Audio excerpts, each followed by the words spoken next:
இன்றே டவுன்லோட் செய்து உங்கள் ஃபேவரட் ஷோக்களை என்ஜாய் பண்ணுங்க. முனீஸ்வரா, எல்லாரும் நல்லா இருக்கணும்ப்பா.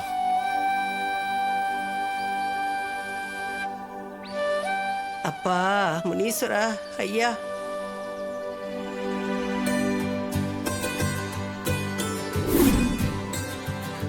அம்மா தாயே மகமாயி பராசக்தி, அம்மா அம்மா தாயே மகமாயி பராசக்தி, இந்த ஊர் நல்லா இருக்கணுமா, மும்மாரி பொழியணுமா, செழுமையா இருக்கணும், இந்த மக்கள்லாம் சந்தோஷமா இருக்கணும் தாயி. தாயே மகமாயி, மனசு குளிராம உங்களுக்கு எப்பறா நல்லது நடக்கும்? உன் மனசுக்குள்ள நாங்க என்ன செய்யணும் சொல்ல அத்தா? இந்த கோயிலு கும்பாபிஷேகம் பண்ணாம அப்படியே கிடக்குது.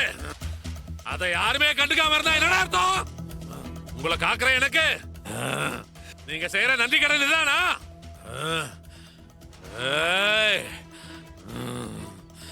எங்களை மன்னிச்சிரு அத்தா. நாங்க கொஞ்சம் கூட எதிர்பார்க்காத விதமா என் ஒரே மக அபிராமி இறந்து போயிட்டா. அந்த துக்கத்தினாலதான் நாங்க கும்பாபிஷேகம் பண்ண முடியாம போயிடுச்சு. மன்னிச்சிரு அத்தா. உன் வீட்டுல நடந்த துக்க காரியங்கிறது உன் தனிப்பட்ட பிரச்சனை. அத கோயில் பிரச்சனை ஆக்குவியா? இப்ப நாங்க என்ன செய்யணும்னு சொல்ல அத்தா, சொல்லுங்க அத்தா. உன் தனிப்பட்ட பிரச்சனையை ஒதுக்கி வச்சுட்டு கும்பாபிஷேகத்தை நல்லபடியா நடத்து. பாட்டி, இதெல்லாம் உங்க ஏற்பாடு தானா? நான் இத கொஞ்சம் கூட எதிர்பார்க்கல பாட்டி.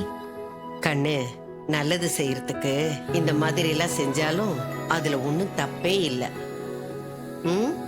சரி வா. அப்பா நல்லபடியா வையப்பா, வா. வணக்கம் தம்பி. எல்லாருக்கும் வணக்கம். அம்மா, பஞ்சாயத்தை திடீர்னு கூட்ட சொன்னீங்களே, எதுக்குமா? சொல்றேங்க, சொல்றதுக்கு தானே உங்க எல்லாரையும் வர சொன்னேன். நம்ம பூசாரி மேல சாமி வந்தது. நின்னு போன கும்பாபிஷேகத்தை உடனே நடத்துங்கன்னு சொல்லுச்சு. சாமி சொன்ன அந்த வார்த்தையை மீற முடியுங்களா? அதான் உங்க எல்லாரையும் வர சொல்லி எப்ப நாம கும்பாபிஷேகத்தை நடத்தலான்னு உங்கள்கிட்ட கேட்கலான்னு உங்க எல்லாரையும் வர சொன்னேன். இதுக்கு முன்னாடி கும்பாபிஷேகம்னா ராஜா சேதுபதி ஐயா தான் எல்லா செலவையும் பண்ணுவாங்க. இந்த தடவை அந்த மாதிரி இல்லாம ஊர் மக்கள் எல்லாரும் சேர்ந்து இந்த கும்பாபிஷேக செலவுங்களை பகிர்ந்துகிட்டா சரியா இருக்கும்னு எனக்கு தோணுது. ஊர் மக்கள்லாம் செலவு பகிர்ந்துக்கணும்னு சொல்றாரு. என் பேரண்டியே இப்படி சொல்றான்னு ஒன்னும் புரியலையே. தம்பி சொல்றது நல்ல யோசனை தான். எல்லாரும் சேர்ந்து கும்பாபிஷேகம் செஞ்சா நமக்கும் நல்லது, நம்ம குடும்பமும் நல்லா இருக்கும். அது எப்படிங்க முடியும்? சேதுபதி ஐயா பெரும் பணக்காரரு. அவரால தனியா செலவு பண்ணி கும்பாபிஷேகத்தை நடத்த முடியும். நம்மள மாதிரி சாதாரண ஆளுங்க எப்படி கும்பாபிஷேகத்துக்கு செலவு பண்ண முடியும்? ஐயா, கோயிலுக்கு பணமா தான் கொடுக்கணும்னு அவசியம் இல்ல. அவங்கவுங்களால என்னென்ன முடியுமோ அது பொருளாவே கொடுக்கலாம். தம்பி, பொருள்னா எதை சொல்றீங்க? தென்னை மரம் வச்சிருக்கிறவங்க சாமிக்கு பூஜை செய்யறதுக்கு தேங்காய் கொடுங்க. ஆமாப்பா, தம்பி சொல்றது சரி. ஆமா, அதுவும் சரிதான். மூங்கில் தோப்பு வச்சிருக்கிறவங்க பந்தல் போடுறதுக்கு மூங்கில் கொடுங்க. இந்த மாதிரி உங்க தோட்டத்துல பூ பழம் என்னென்ன விளைச்சிருக்கீங்களோ உங்களால முடிஞ்சதை சாமி கொண்டு வந்து கொடுங்க. நீங்க எல்லாரும் பாராட்டி பேசுறதை கேட்கும் போது எனக்கு ரொம்ப சந்தோஷமா இருக்கு. இப்பவே நல்ல விஷயங்களை சொல்லியிருக்காரு.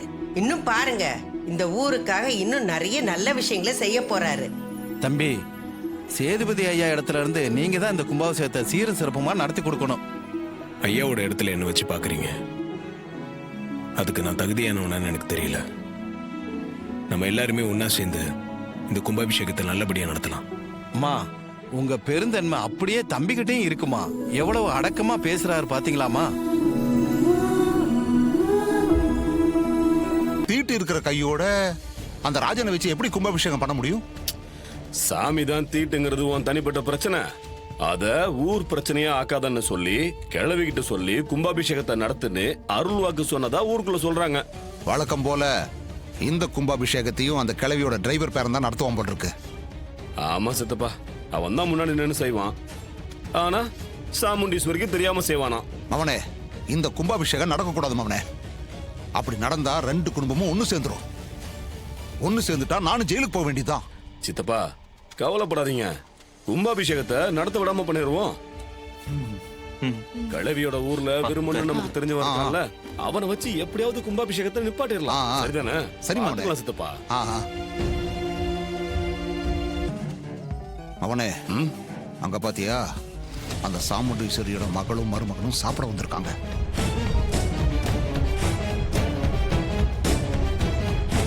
சித்தப்பா, அவங்கள வம்புக்கு இழுத்து அசிங்கப்படுத்தலாமா? அசிங்கப்படுத்து மவனே. ஆரம்பி. டேய், பலே கில்லாடி தான்டா நீ. நல்ல பெரிய இடத்து பொண்ணா பார்த்து லவ் பண்ணி கல்யாணம் பண்ணிக்கிட்டு வேலை வெட்டிக்கு எதுவுமே போகாம ஜாலியா இருக்க. உன்ன மாதிரி கொடுத்து வச்சவன் எவனும் இருக்க மாட்டான்டா. என்ன சித்தப்பா? சரியா சொன்ன. செம்ம பாயிண்ட்ல அடிச்ச. கொஞ்சம் அமைதியா இரு.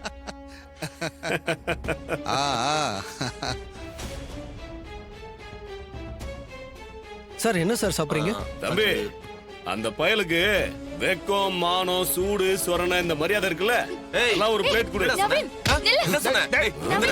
என்ன பார்த்து சூடு சொரண ரோஷம் இருந்தா குடுன்னு சொல்றியா?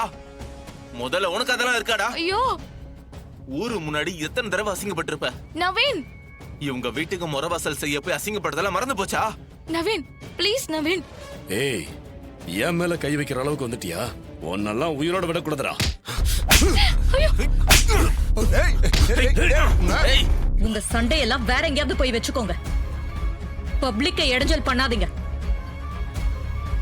அத இவன் தான் தேவையில்லாம எங்களை வம்புக்கு இழுத்து சண்டை போட்டான். டேய், யாரா நீ? உனக்கும் எனக்கும் என்ன சம்பந்தம்?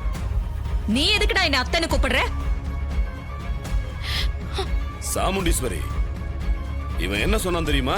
நான் சாமுண்டீஸ்வரி மருமகன், நீ என் மேல கை வச்சேன்னு வையே, நீ என் அத்தைக்கு பதில் சொல்லி ஆகணும், உன்னை துப்பாக்கியால சுட்டு கொன்றுவாங்கன்னு சொல்லிட்டு இருந்தான். ஐயோ அத்தை, நான் அப்படிலாம் சொல்லல. இவன் போய் சொல்றான் அத்தை. இவன் தான் சாப்பிட வந்த இடத்துல வம்புக்கு இழுத்தான். டேய், நீ எனக்கு மருமகனும் இல்ல, நான் உனக்கு அத்தையும் இல்ல. தேவையில்லாம சொந்தம் கொண்டாடுற வேலையை வச்சுக்காத. அது மட்டும் இல்ல, இவன் என்ன சொன்னான் தெரியுமா? டேய், எங்க அத்தை இருக்கிற வரைக்கும் என்னை யாரும் தொட முடியாது, எங்க அத்தை நினைச்சா உன்னை இங்கேயே அழிச்சிருவாங்கன்னு சொன்னான். இப்ப சொல்றா? ஐயோ அத்தை, நான் உங்க பேரையே யூஸ் பண்ணல. இவன் தேவையில்லாம பிரச்சனை பண்ணிட்டு இருக்கான். டேய், திரும்ப திரும்ப அத்தைன்னு சொன்னா உன் பல்ல